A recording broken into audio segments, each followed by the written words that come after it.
Welcome to the Stoic Shakedown. This Stoic short is about the concept of Amor Fati.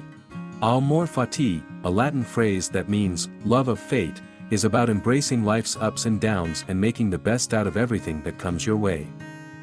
Instead of complaining or feeling victimized, a true Stoic chooses to accept, appreciate, and learn from every situation, whether it's good or bad. The famous German philosopher, Friedrich Nietzsche, said, Amor Fati is that one wants nothing to be different, not forward, not backward, not in all eternity. By adopting Amor Fati, we stop resisting life's natural flow and become more resilient and focused.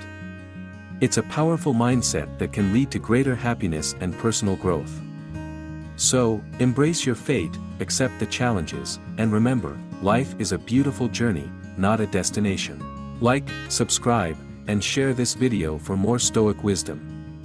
Remember to follow Stoic Shakedown on Instagram and Twitter. Until next time.